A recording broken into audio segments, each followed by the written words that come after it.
I'm sitting up here defending this man to people. I never defend you again. I never defend.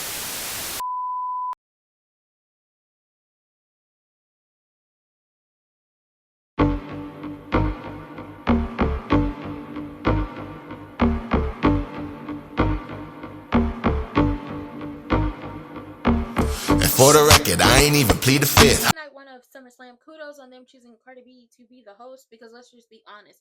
Whenever, the energy is dragging or people feel like they've been out there too long, all you gotta do is let Cardi B be on screen or have a little mic moment, and she gonna bring the energy up. Juicy J and the OTC versus Team Brown Brown. First of all, nobody really lost anything in that match. Even though Juicy J and OTC won the match, everybody came out, in my opinion, looking amazing. Everybody showed what they could do. However, when it comes down to it, listen, Juicy J, my deacon, he took a hell of a beating. But he was giving as good as he was getting. And really, what surprised a lot of people in Way There is like, is he going soft? Is when Braun, Mr. Aggressive Tan, went to spear Jay, Roman pushed him out the way and took the hit for him. And it's like, no. Now that, oh boy ain't in his ear no more, the fake ass Long Island medium, he's thinking clearly. His priorities are different. He's realizing that at the end of the day, family might be all you got. Found family or the family you're born into. So he took the hit. And then, listen, it was a good time had by all. They what is it? We saw Team Brown Brown hit the, I believe it's called the electric chair. We saw Juicy J and OTC hit the 1D. Like, this was a good tag match, and they went 21 minutes, so this was the best way to start the show.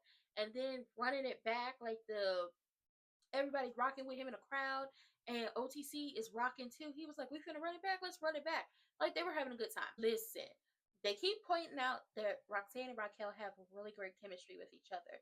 So by the time Liv comes back, it's gonna be an issue, because then Raquel is gonna have to choose who she want to be down with. I wanna be down with what you're going through. She gonna have to make a choice, and the choice is yours. The choice is yours. But Charlotte and Lex put on a hell of a match, like all the girls did. But listen, I'm gonna tell you this now. The girls came out and did what we expected the girls to do, and that's to show the fuck out, because that's what they do every single time we see them. Shout out to the girls. Cheers to the girls.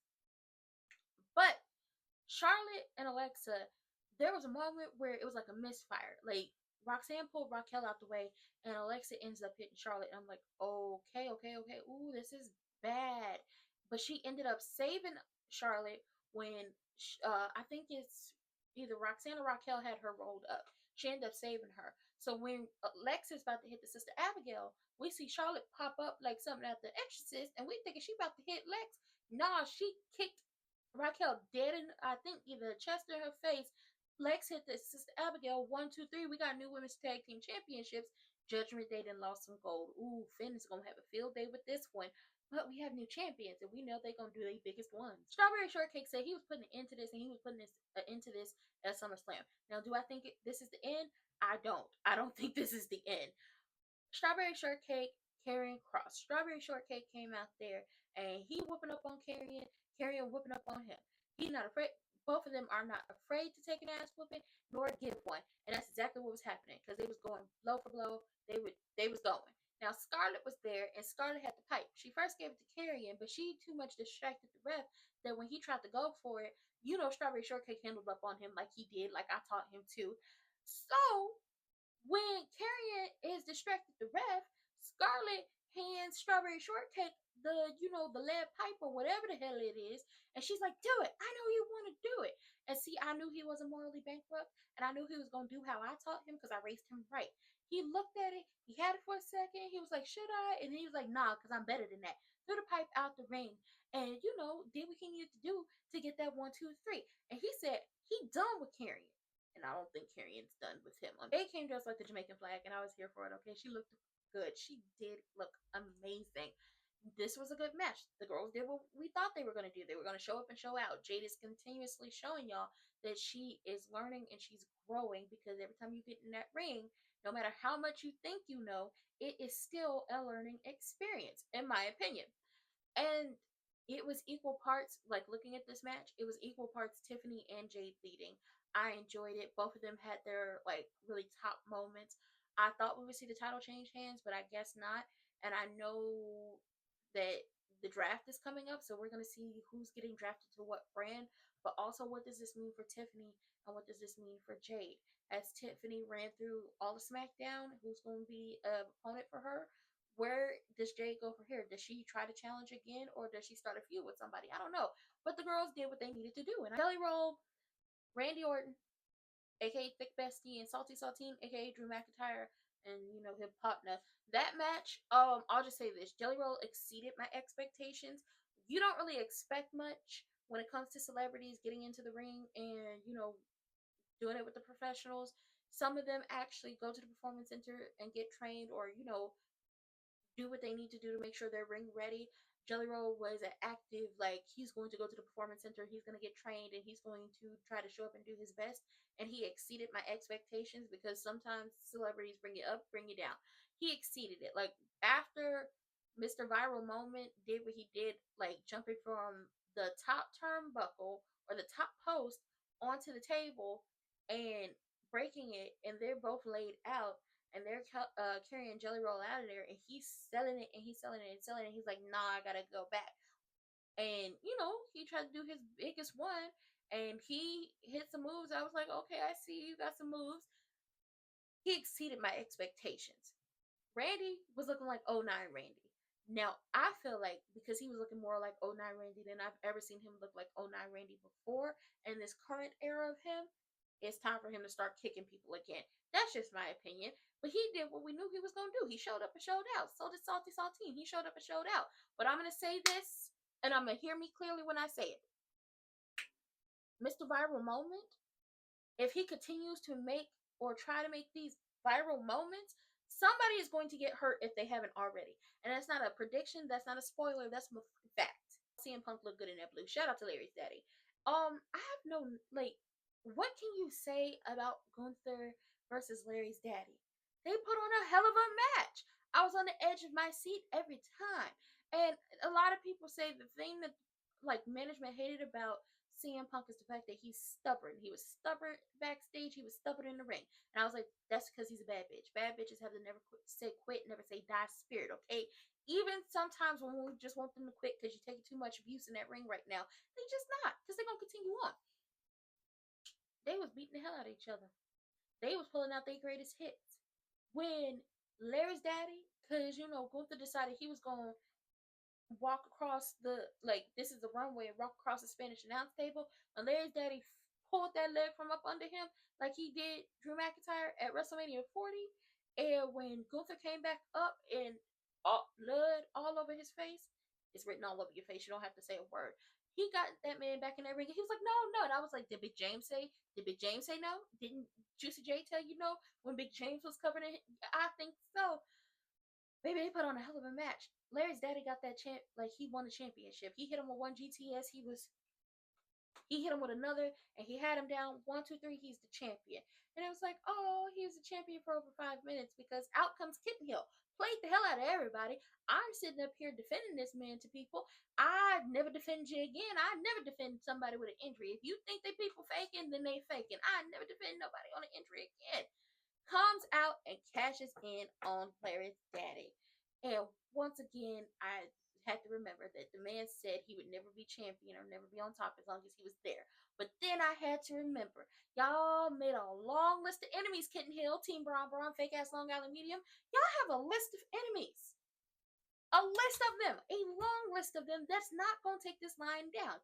So we're definitely about to play hot potato with this championship, because Team Braun Braun cannot protect Kitten Hill from getting got, because everybody wants their fair one with them. But this was a good night one. I liked it. This night two at SummerSlam, and the girls did a hell of a job. Okay, they opened up the show, and once again, the girls did what we knew they were going to do. They were going to always show up and show out. We knew that. Okay, first of all, shout out to Naomi. Naomi's dad was playing the guitar for her entrance. Okay, baby, wrestling has more than one royal family. Hello. Hello. Let's talk about it. And Io and Rhea, they look so good. I think they're planting the seeds. I'm just saying, because Io and Rhea were working together a lot in this match. I think they're planting seeds of maybe Io and Rhea becoming a tag team. Maybe. I don't know. We'll see what happens. But also know Big Jim can fight. I do know he can fight because listen, when she hit that split, I was like, child, the fangirlies are going crazy right now. They are. Like I said, the girls showed up and showed out and did exactly what the hell they were supposed to do. They beat the hell out of each other. No ifs, ands, or buts about it. At one point, we had Rhea and Io working together during the match. Naomi was dominating for a good portion of the match. Then it went to Io dominating, then Rhea dominated. Everybody got a chance to showcase themselves. But also, it's just like y'all work real well together in the ring. I wouldn't mind seeing, Naomi versus Rhea or Naomi versus Io in some singles type things. I would not mind. Let's be clear on something. They Io. I forgot what she did. I just know that somehow, some way, Rhea ended up on Naomi, and they had stepped on Naomi a couple times.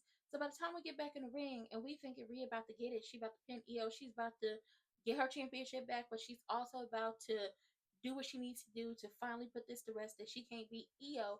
Naomi comes in and she takes it and she steals the win. And when Naomi is out of the ring with the championship and she holding it, she was like, y'all have to strap the unalive me. She didn't say unalive. Y'all have to strap to unalive me. And I was like, girl, I know you upset about that one, girl, because they was doing a lot to her. But the girls did their biggest ones, and I loved it all. And shout out to Naomi for having a successful title defense. Long reign from her. She's one of the best female heels y'all have right now. What can I say about this TLC match? First of all, this is SmackDown tag team, so we know the SmackDown tag team division is always going to show up and show out at every turn. So there was like nothing I could say is like, oh, I'm a critique X, Y, and Z. No, this is the SmackDown tag team division. We know how they get down. We know that when they come together, they make magic. It does not matter who y'all put together in the ring. We just know that them SmackDown tag teams, when they get together, they make magic. And that they did. First of all, this is the 25-year anniversary of the TLC match. They kicked it off for everybody. The Dudleys were out there. The Hardys was out there. We know that the Dudleys and the Hardys are supposed to be facing off against each other for one last match at Bound for Glory, which they announced. Shout out to that. But they were there for the anniversary, and I was like, the only people missing are Edge and Christian, but we know they were AEW, and there was no way for them to make it happen. But anyway, all the tag teams, because Ray and Andrade, the Street Profits, Fraxium, MCMG, DIY, the Wyatts. Who am I missing? I'm missing. Okay, hold on. Let me. Street Profits, MCMG, DIY, Ray and Andrade, Fraxium, the Wyatts. Yeah, that's all six. I named all six. Came up and did what they needed to do. First of all, I'm just tell you that this numbers game was always going to be an issue for y'all when y'all was facing off against the Wyatts. I don't know why y'all was like, we're going to do a TLC match and we're going to allow, the Wyatts to come out. And it's also going to be a problem because DIY got Candace and Street Profits got B-Fab. Candace came out. Shout out to Candace. Give her flowers. Candace came out there. Candace thought she was going to, go up the ladder to the roof to get them tag team championships. And out came B-Fab. Shout out to B-Fab. We love to see the girls at every turn. She came out there and said, I think not. Okay, not today, Satan. And snatched her down, hit her move. And she was going to go up there and get them. But then came Nikki Cross. Because Nikki Cross was like, I don't know what y'all doing. But it ain't going to be that. Not my boys' tag team championships got B-Fab down. Candace went back up the ladder, and they ended up pushing the ladder like it was a whole scuffle. The ladder got pushed, and Candace went through a goddamn ladder. I said, somebody get her, somebody pick her up, somebody check on her. Is she okay? I don't know, but give Candace her motherfucking flowers. Now, I'm just going to say this. How y'all didn't see Uncle Howdy inching himself down the ramp, I'll never know. But he caught, listen, he got to. Andrade had to, throw a little bow on him too. But the Wyatts are still the tag team champions. But I'm saying this now. That SmackDown division of tag teams, it wouldn't matter where you put them. I want to see more. First of all, Becky got new music. Shout out to her. But I'm also going to say this. One word to describe Lyra versus Becky: brutal match. They made furniture move. Okay, toolboxes, zip ties. At one point, Lyra was zip tied, and Becky was just beating the hell out of her with kendo stick. Tried to come after her with a whole slew of things. Was beating her with a wrench. They beat the hell out of each other in that match. Becky was not letting up. When we thought the match was over is when Becky had Lyra trapped in a chair. She had her throat trapped in a chair, and she had just been pillar to post, just knocking her around. And she had the crowbar and she's about to hit her with it. Bailey come out, stop her. They start tussling. It gives a good amount of separation to get that chair off of Lyra's neck. Now, before this, Lyra hit a moonsault while zip tied, and she hit a drop kick while zip tied. And I was like, girl, you are that girl, okay? Don't let that people ever tell you you're not. Don't let them ever tell you you're not. Baby, I said, oh, baby, this is messy, and I love all of it. But Bailey and Becky got to fighting, and the separation was good because this allowed Lyra to, get back up, and she ended up putting Becky through a table. Unfortunately for Lyra, girl, you ain't gonna be able to fight for that championship no more because Bailey ended up hitting her in the face with the chain on accident or on purpose. We'll never know. And Becky is still the champion, okay? Baby, luck was on her side. I enjoyed Suge Knight versus Jacob. I'm just gonna say this. They were matching power for power. Y'all needed to see that Suge Knight can actually go for the people who doubted him and that he could fight and that, he couldn't be really overpowered. But also, y'all need to be reminded that Jacob can fight and he can really be overpowered. So, we might be down for a second, but I'm going to get back up and I'm going to whoop your ass. And that's what this match was until the MFTs came out. Until the MFTs came out. And then Big Jim came out. But see, it's only Jacob and Big Jim. So we need y'all to get on the line and call one of the family members. Go down the family tree and pick out some people and get them down here because y'all gonna need all the help y'all can get. Because the MFTs is scaling the cage. Jacob knocking them down. It's 7 feet tall, wet and wavy. Okay, the girls would kill for a wet and wavy bust down that he got. Handcuffed Jacob, and Jacob ripped them down. Cheap ass handcuffs at that. Child, they was knocking the doors into each other. Honestly, Jacob would have had it had they not knocked him with that door and had Suge Knight not been able to escape. But shout out to Big Jim for, putting hands on Jeff. That's what his name is. He put hands on Jeff, knocked him into that cage, and then fed him to Jacob. Okay. And then Tonga was still up in there. Tonga, he was still in there. They both got their asses beat, and then Jacob hit a big ass moonsault off the cage, and I was like, I can't be mad at you. It's time for Mr. Silkcrest versus fake ass Tom Selleck. Let me tell y'all something. They were paying homage to Eddie Guerrero all up and through this match. First, it started with Mr. Silkcrest coming out in a lowrider and basically kind of the same gear that Eddie had on in that ladder match at SummerSlam for the custody of Dominic. Yeah. Yes. Homage there, and he had his son with him. Now, fake ass Tom Selleck was paying homage with a lot of lying, cheating, and stealing, and he had took his boot off. He unzipped his boot. So when Mr. Silkcrest went into the calf crusher, he ended up hitting him with the boot. But baby, they was using chairs and all that type of thing. Like I'm gonna thump it and I'm gonna lay down. Well, I'm gonna put the chair around my neck. See what happened. It was a good time had by all. But fake ass Tom Selleck is still our Intercontinental Champion. Let's see what happens on Monday. Now it's time for the Right Reverend Codarius Raheem John Quarius Homelander Ricardo Rhodes to face off against that man who broke up with us but then apologized, so y'all took him back. I ain't took nobody back. Let me tell y'all something. For a street fight, it wasn't as violent as I thought it would be, but it was pretty damn near because at one point, Codarius broke the bottom rope, had the little metal piece that would hold everything together, and was hitting that man with it. I was like, well, hit him again. He hit you. No mercy. Do what you need to do. Baby, they beat the hell out of each other. They beat each other in the ring. They beat each other all around the arena. They beat each other under the stage. It was a cute little moment where he came up on the elevator with Cody over his shoulder. Like, they did the damn thing. But the Right Reverend is the new champion, okay? He is the champion. And then BL came back at F5 Super Cena, and it's just like, Paul finna turn on somebody.